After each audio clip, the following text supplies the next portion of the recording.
How is it going, everyone? I hope you're having a most wonderful day. Out running some errands today, and I thought I would finish up a video that I actually started last week. And that video was, I posted the question, do you have any questions for Camaro Time? And well, today's the day you get your answers.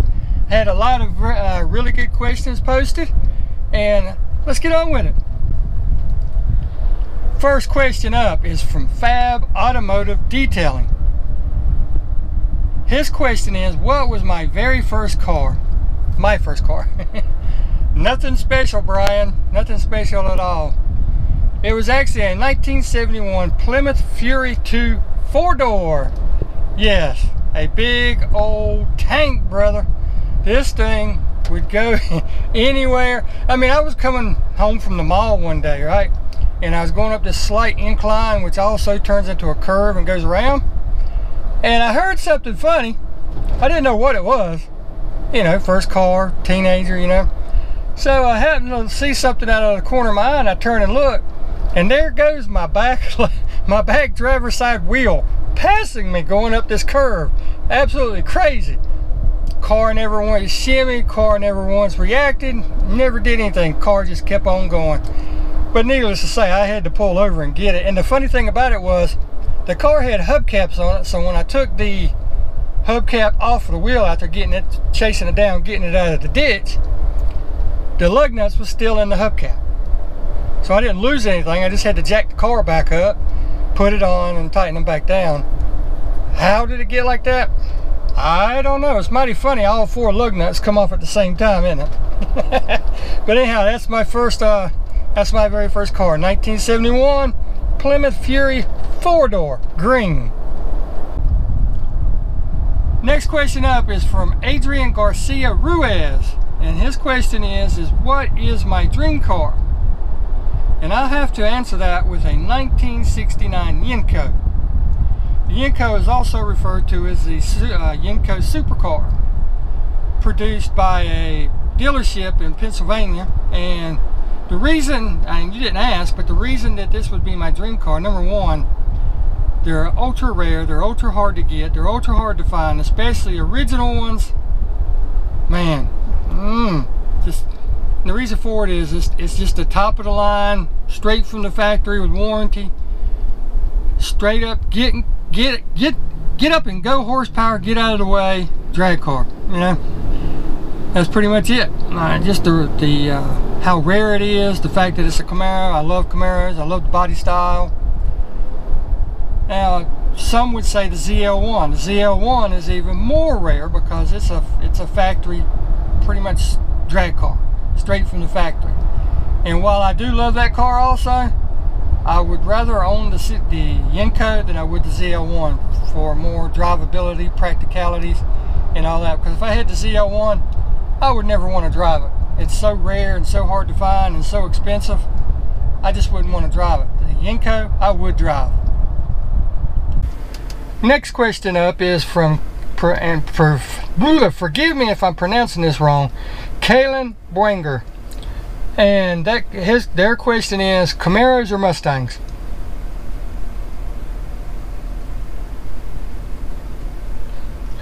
In all seriousness though, it depends on what era, what body style you're talking about. Now, the older Mustangs, like the Fox bodies and back, absolutely love them.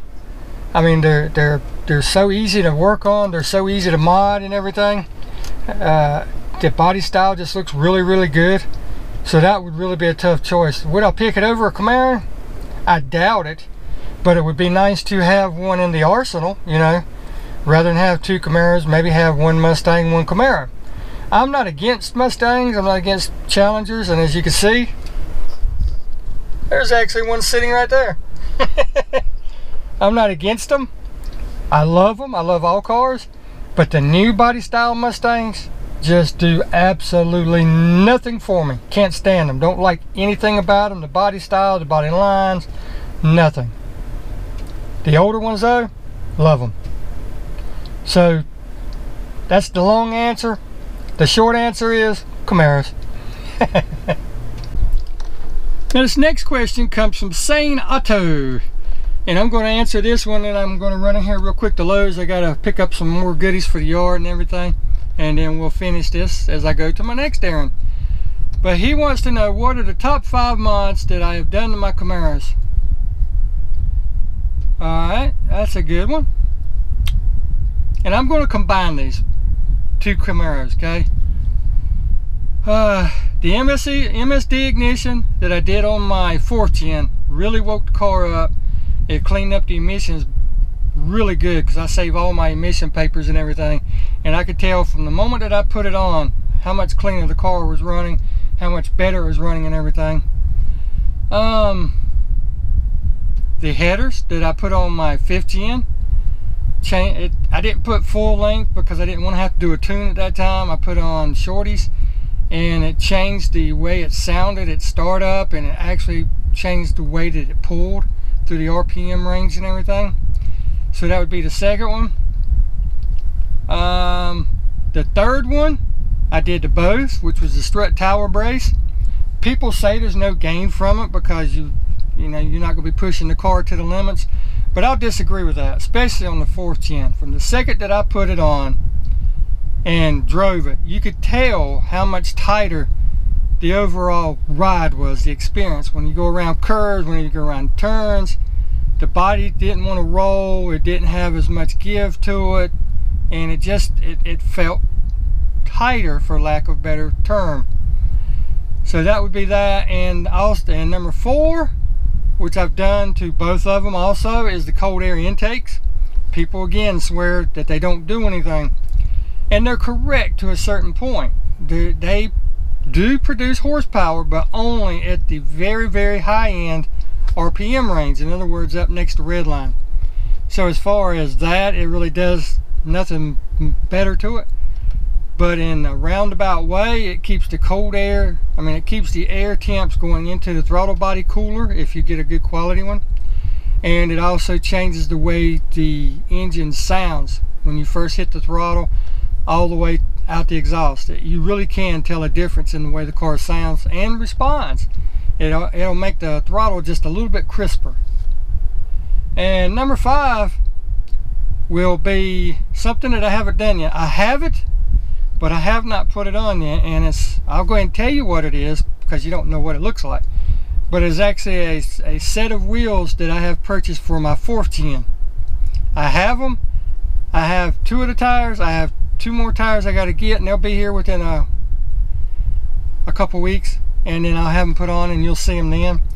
So my 5th mod, which you haven't been able to see yet, is wheels.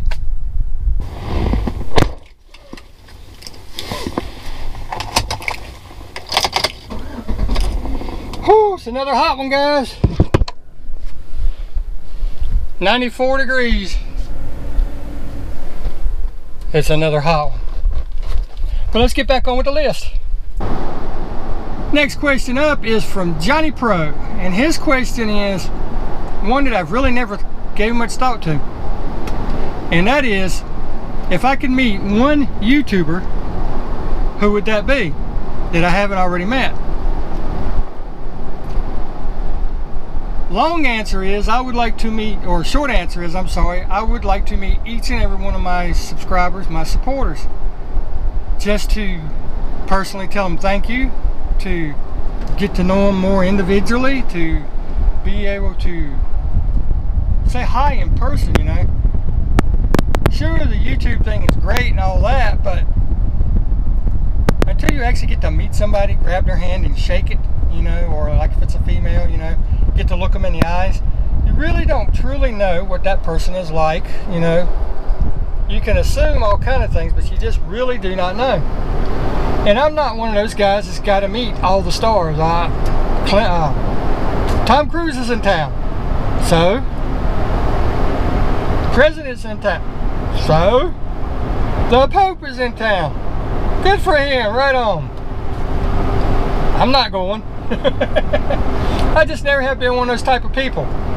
And with all that said, the long answer is it would have to be one of my fellow YouTubers from California. Man, him and I, you know, we pick back and forth private messages and give each other advice and just talk, see how each other's doing, just say hi and all that. There's actually two of them. One of them lives in New York and the other one lives in California. The one in New York is John Goodrow. He and I, you know, talk back and forth a lot. And the other one is Brian from Mojave, KY. Lives in California. Both of these guys seem like they're really cool guys and just somebody I'd like to sit down and hang with for a while. Now there's a lot more, like Nasty 2SS, there's Online Car Show, there's Doug Sweener, there's Mall Sweener, you know, there's, like I said, all of my supporters. But if there's just one or two people that I'd really like, if somebody said, here's the money, hop on a plane and go see them, those two would have to be the first, the two that I'd want to see. And that means no disrespect to any of you other guys. I love you all, you know it, I really do. But this is just two that, you know, that I communicate with a lot and that I would just like to hang out with a little bit. So there's that. And speaking of John Goodrow, he's up next. His question is what is my absolute favorite vehicle of all time and why? Dude, you know how loaded of a question that is?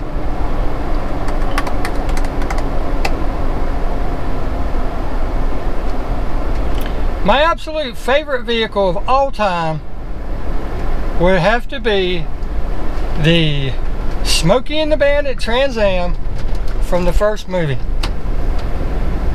I mean, let's face it, that started it all for us car guys, you know. Movies like that, cars from the movies and everything. I'm sorry for all the bouncing, but I'm on my way to run errands and these good old roads and train tracks and stuff.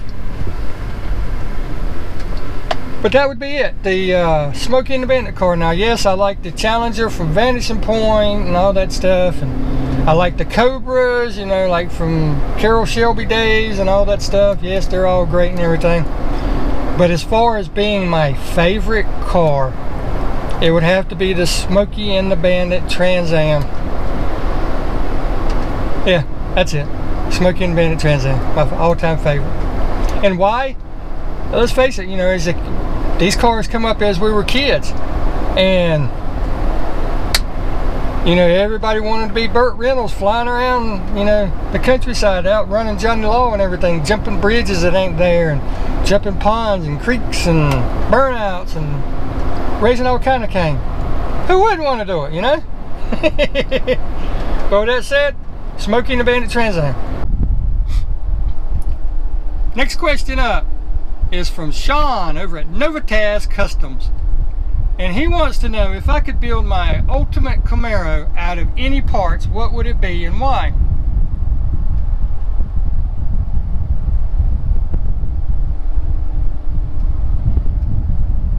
Oh God, Sean, that's also a loaded question, but a good one. Let's see, I would take a 1970 and a half Camaro body. Doesn't have to be the Z28 or the SS, just as long as it has the RS option package. That way you get the split bumpers. And I would take it and I would drop it and lower it and put the newer magnetic ride suspension on it.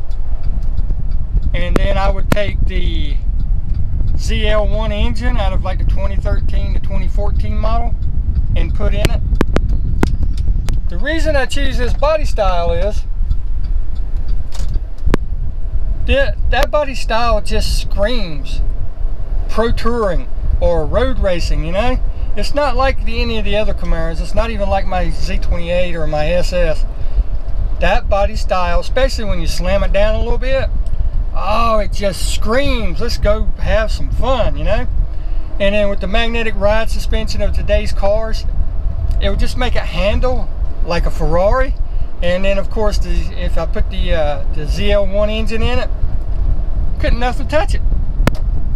I mean, couldn't nothing touch it. Ferrari wouldn't be able to handle it. Most of the Lambos couldn't handle it, you know. Certainly the Mustangs and stuff like that wouldn't be able to handle it because the body's lighter, you know, and all that than today's ZL1s and stuff. So that would be it, a 1970 and a half with the magnetic ride suspension and the current ZL1 engine, or the ZL1 engine. That's pretty much it, buddy. Next question up is from my good buddies over at Uzulu. And the reason I say buddies is because any of you that don't know this channel, it is a father and son team. So I'm going to consider this question from both of them, and I thank both of you very much. What are my favorite top 5 cars and trucks? Well, of course, my favorite car would have to be the Camaro. My second favorite car would have to be the older body style Mustangs, like the one you have with the cheese grater or slaw grater, whatever you want to call them. Everybody has different names of it. Tail lights, the GTs. And I also like the Cobras, the older Cobras, like the Terminators, and further back than that, you know, like the first Cobra. Oh man. But with that said, it'd be the Camaro, the older Mustangs, not to be nowhere near considered the newer Mustangs. Then I really like the SUVs. I like the Tahoes, like what I have. The Expeditions and the Explorers, they're okay. They just, the body lines don't do it for me. They're too square and bulky looking, if you know what I mean. So it would have to be like the Tahoes and the Suburbans, because they're more rounded and everything. And let's face it, the SUV is just a overall workhorse. Hauls tons of people. You can take the seats out, lay the seats down, haul stuff, tow stuff like it's nobody's business, you know. Number 3. Let me scratch this number system. Forget numbers. The first, my favorite vehicle would be the Camaro. Then the other 4 are in no certain order. Not top to bottom, not favorite to worst. It's just going to be my 4 favorites. So you have the older Mustangs, you have the SUVs like the Suburbans and the Tahoes, and then you have the older Chevy Z71 pickup trucks. Really like those, the 4-wheel drives, you know. And I really like the older Ford, like F100s and the Rangers. I really like those. I just like the way the stance is on those trucks from the factory. I like the body lines, you know, everything on them just really, really good. And let's see, last but not least, what would it be? What would it be? Hold on a second, let me think about that. I'm back. I had to think about it for just a second because there was 2 that was in my mind, and I'm just going to go ahead and tell you this one, and I'll show you one, the one in front of me. Yep, you guessed it. It would have to be the Jeep CJ5 or CJ7. I know, not the Wranglers, I like all Jeeps. I really do. I mean, let's just face it, Jeep has a heritage of do everything ever since the Willis was in the military, you know. Ever since then, the Jeep has just been a go-to vehicle for so many different reasons. But the CJ5s and the CJ7s, the reason I like them, very, very simplistic. So easy to drop a V8 in it if that's what you so choose, or a V6, or even an inline 4, inline 6. The capabilities of these vehicles to swap engines is really easy. Wiring is simplistic. You know, it doesn't have all the electronic controls and stuff like the newer stuff.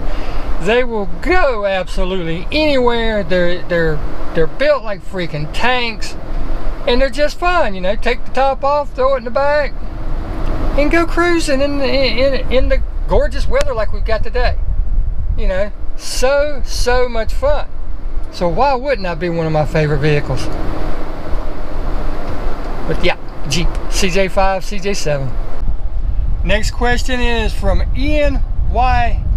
Gath or Gath. I'm sorry if I screwed that up. It's basically along the same lines of what would my dream car be, but his more specifically, if I could own any Camaro in mint condition, what would it be? And again, that would be a 69 Yenko supercar. Color, you didn't ask, but I'm going to go ahead and throw it in there, and neither did the other person, about what would be my dream car. As far as the Yenko supercar is concerned, any color would absolutely be just fine. But if I had my druthers, I would prefer it not to be yellow. I really like the green with the white, and I really like the blue, and of course the red and the orange is just absolutely gorgeous. Yellow being my least favorite. But that would be if I could own one in mint condition, that would be it. 1969 Yenko Camaro. Next up is a great question by Ben Labner. And his question says that he's considering buying a 1996 Z28 6-speed manual as a first car. And he wants to know if I would consider it a good car to start with, to learn and have fun with. So let me answer the last part of this question first. Heck yeah! Absolutely be fun. First off, it's a Z28, so you're getting a V8 with 275 to 300 horsepower. Their ratings were very funny as far as horsepower for those cars. But yes, it'd be absolutely scream, because number one, they're cheap compared to new cars. So if you break it, you haven't lost that much money. Number two, parts are so cheap for these cars and abundant. They're everywhere. About every supplier and manufacturer makes parts for these vehicles. So yes, it'd be a super great car. As far as a good one to learn with, absolutely. And the reason I say that is because it's a 6-speed manual. And the reason I say that absolutely because it's a 6-speed manual is, in my opinion, every driver's ed course in the United States of America, it should be mandatory that the driver's ed cars be straight drive. I know that's really going to tick a lot of people off. I know. I can't drive a stick. Well, if you learn to drive a stick later on in life, as you become an adult and everything, you could drive absolutely anything. Automatics would be a breeze. So yes, I think it would be a great car to learn with. I think it'd be an absolutely fun car for it to be your first one. The only problem with this is after you get one, what's next? You know? I'm telling you, dude, after you get that first Camaro, you're gonna be like, nothing out there satisfies me. I'm just gonna keep this. What's next? But yes, absolutely, go for it, dude. 96 be a great engine. Next up is a question by Kiwi Crypto 12, and he wants to know what I was driving before I bought my 93. Let's see, that would have been a, I don't remember exactly what year it was, but it was a Ford Festiva. You guys are going to rag me about that, I know it, but yes, a Ford Festiva. But there's reasons for this. Number one, the Ford Festiva that I had was a straight drive. I don't remember what year it was. Can't remember. But anyhow, doesn't matter. But the one that I had, I was getting 43 miles to the gallon in this car. 43, and this is in the days when gas was 99 cents a gallon. So, got great gas mileage, and I was working for a newspaper organization at the time, so I could also haul a ton of stuff in it. I mean, I've hauled lumber in that car, 8-foot long lumber in it. I've hauled washers in it. I've hauled dryers in it. I've hauled, you know, those big blue rocks like for landscapes and drainage that you see on the sides of the highway and everything. I've hauled them in it before. I mean, I use this car like a truck. And here's a little funny story. It's front-wheel drive, little 4-cylinder. If I had to guess, I'd say every bit of 95 horsepower. Top speed would be 80, but it'd take a while to get there. But the story is, one year we had a really bad ice and sleet storm. And I was going around checking on family members and stuff, you know, taking them to the store if they needed to go, you know, taking them fuel, kerosene, whatever they needed, okay? If they needed to go to the drugstore to pick up their medicine, you know, was doing stuff like that. And there's a curve that has this little bit of an incline. And there was a 4-wheel drive Ford pickup truck sitting in the ditch. And the tow truck was there trying to get him. And he was also in a Ford. Now, I'm not bashing Fords, I'm just saying this is what was there. This is the story. And the tow truck driver was telling me to go around to turn around and go back. Did not want me to go down this road because, like I said, it was a slight incline. It was really, really icy.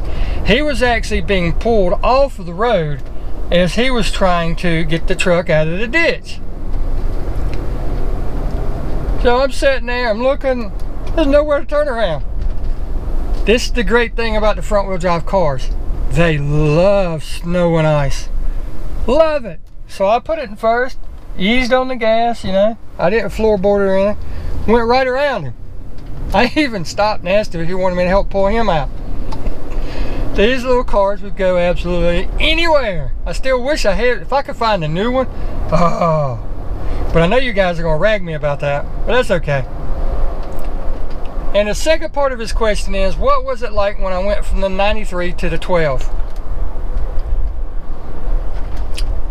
Kiwi, that's kind of a, not a hard question to answer, but it's kind of, I don't know.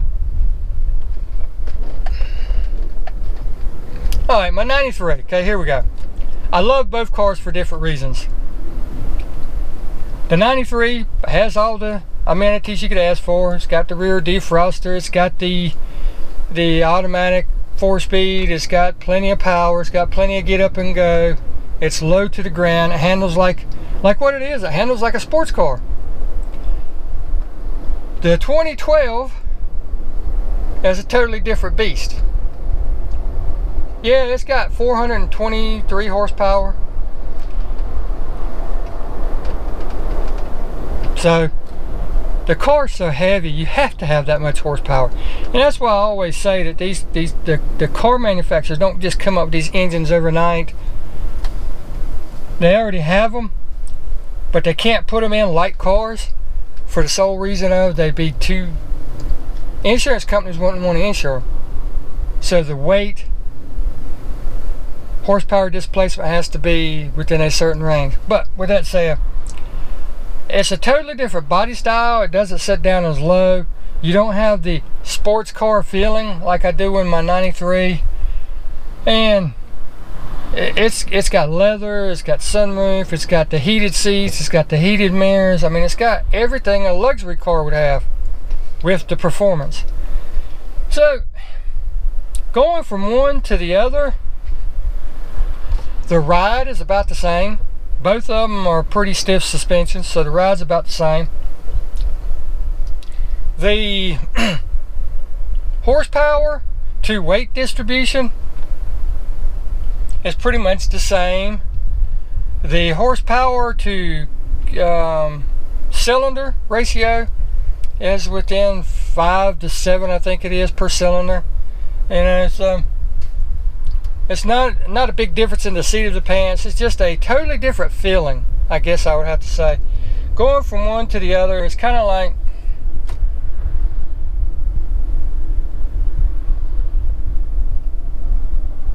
going from your favorite pair of around the house pants to your going out of town pants. You know what I mean? Your favorite pants are broke in just right and everything. They fit you good and everything. They don't pull where they shouldn't pull. But then you have your go to town pair of pants, you know, where you want to clean up, you want to look nice, but they're still comfortable and everything. If that makes sense. If it doesn't, I'm sorry. I answered it the best I could. Oh, good old traffic. Ah. And look behind me. More traffic. So, while I'm sitting here and I have time to answer this question, let's do it. Teeth Rock asked me a question and I wasn't quite sure of what they meant, so I sent them a reply and then they finally sent me one back. And the question is, let me put my glasses on so I can get this exactly right. What part of your life are you the most proud of so far? I'm going to answer that in a two-part. The first part, what am I most proud of so far? That's an easy one. Meeting my wife. And marrying my wife. I mean, this person is the closest person I have found to an angel. As close to perfect as you can find. She puts up with so much for me. It's unbelievable. And I do not know what I would do without her. I really don't. So that's the first part, without getting all too sentimental and mushy and all that good stuff. The second part of the question, or the second part of the answer to the question, is starting my YouTube channel. And I know that's going to seem weird, and people are going to be like, why? And here's the reason. Originally, I started my YouTube channel for 2 reasons. The first one is to try to help people. If it's just one person that I help, so be it. It's one person I help. But the second half of that is, I've always been a really shy guy. I've never wanted to talk in front of people. I've never point a camera at me and I'm done. You know, all this good stuff. And I don't know. So I started it to try to act outside the box, do things I'm not used to, you know. And there you go. And I think it's really helped, because now when I go to interviews for jobs, I'm more outgoing, I'm more forthcoming, I'm better in groups of people, and now I can talk to you guys without completely stuttering and looking like a fool. So there you go, Teeth Frog. That's what I'm most proud of in my life so far. The number one thing being meeting and marrying my wife. Because without her, none of the rest of it would even matter, would it? And the more recent and such is the YouTube channel. Now I'm going to have to read this one because it's kind of long. He says there's a couple questions, but I only see one. But it's from Brandon Woods. I have a couple questions. Have you thought of doing a dyno tune on your 5th gen that would wake the car up, and a cold air induction?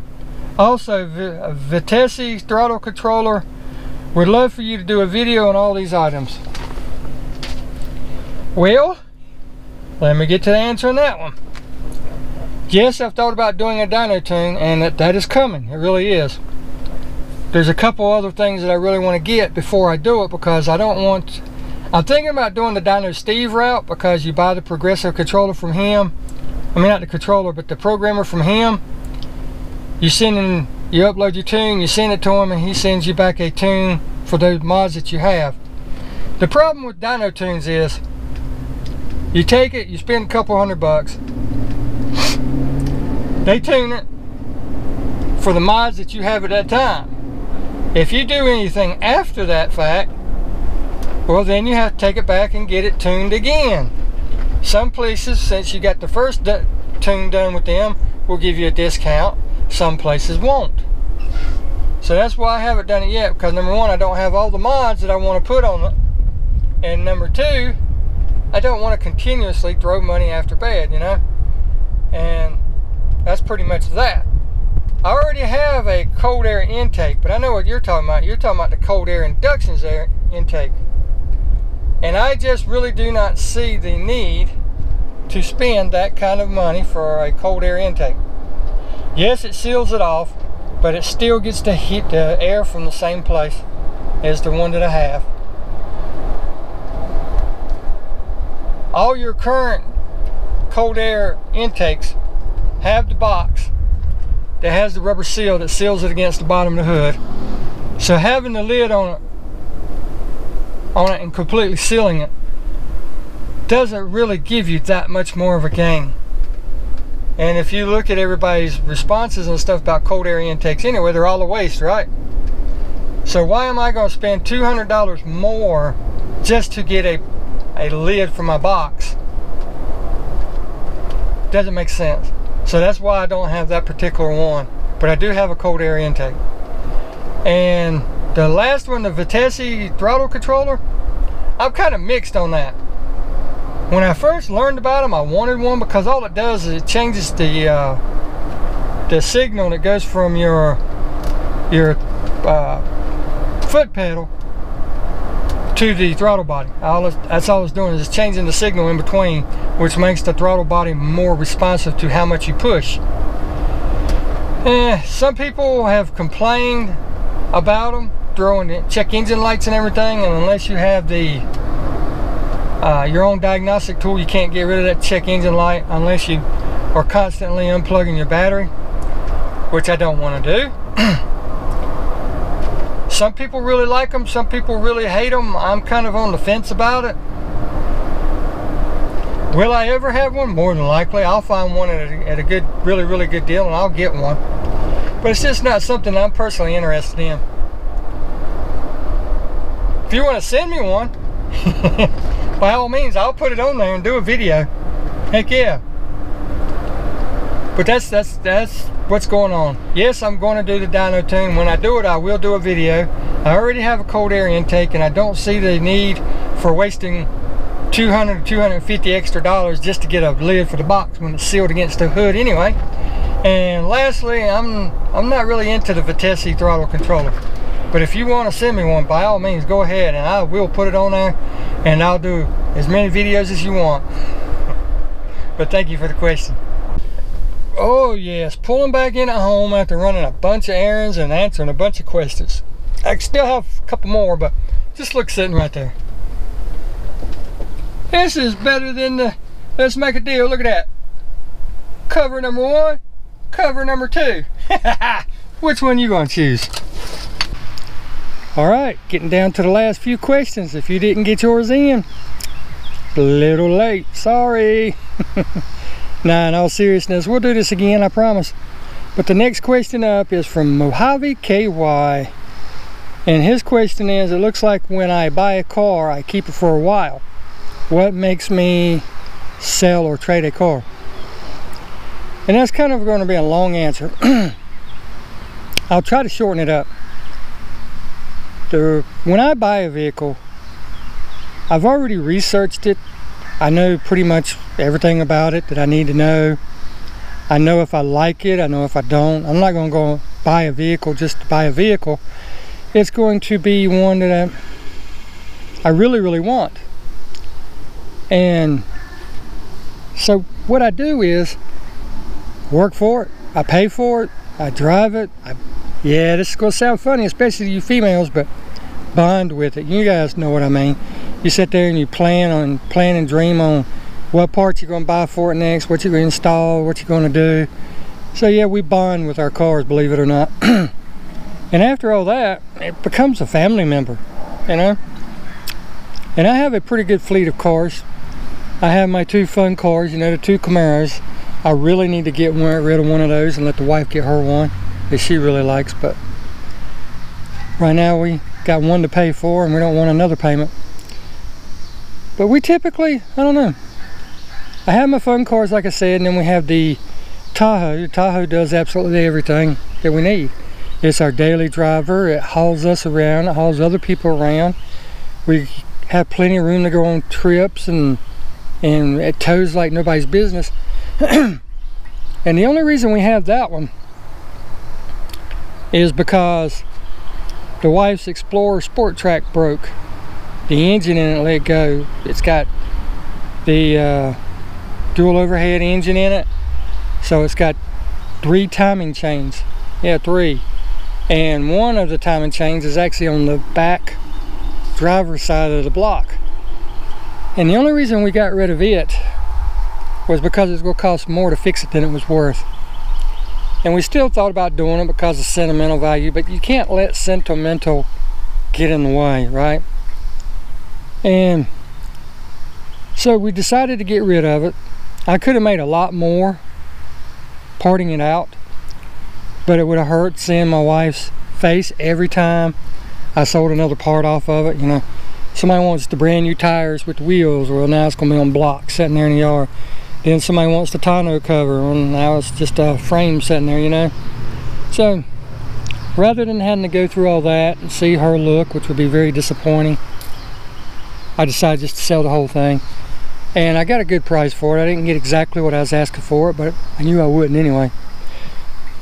So to answer the question, unless it's something that I really want, like something new comes out, I've already got the vehicle that I want.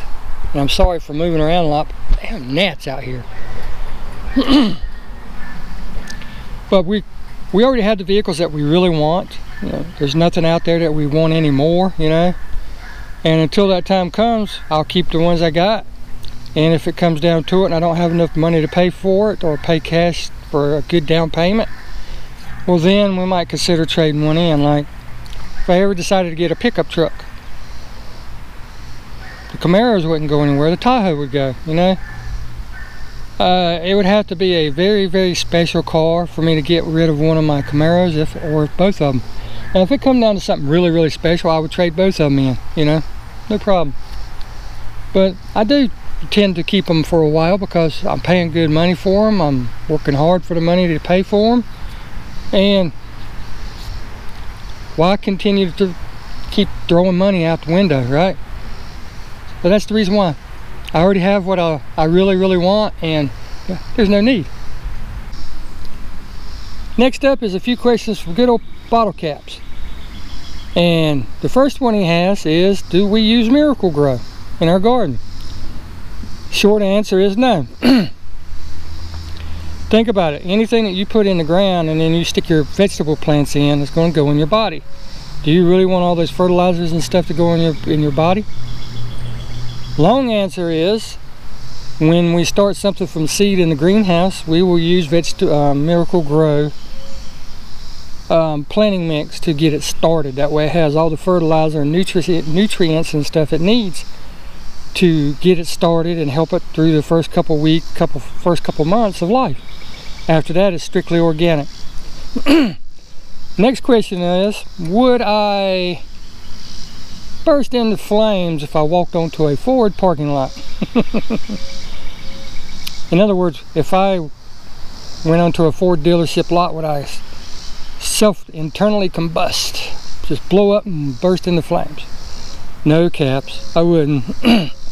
Matter of fact, I frequent all of my local dealerships regularly, especially when something new comes out. I want to know what it's got, what's in it, how it rides, how it performs. That way I could form my own judgments, my own opinions whenever I make comments on videos. So no, I would not burst into flames by walking on a Ford dealership parking lot. I do it regularly. And the last one is crunchy or creamy? Now that's a good question. Let me see.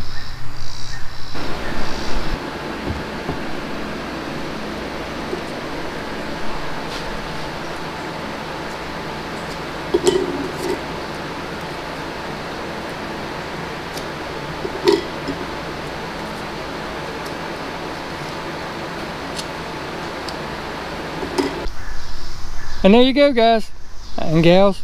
I hope you enjoyed all the answers. I really, really thank each and every one of you for taking the time to post a question. It was a lot of fun thought process coming up with the answers for this. I tried to give them the best of my opinion. Yes, I ramble a lot, and I understand that. But when I do a video, none of my stuff is scripted, so it's all basically me pulling it out of my rear end. But with that said, thank each and every one of you for stopping by. Thank you all so very much for the questions. I hope that I answered it to your satisfaction. If not, drop a comment below and in the comment section, and I'll try to answer it better. And until next time, and like I said, we will do this again. I really appreciate each and every one of you for stopping by. And you guys get out there and drive your car. That's what it's for. And we'll see you in the next video. Thanks a lot, guys.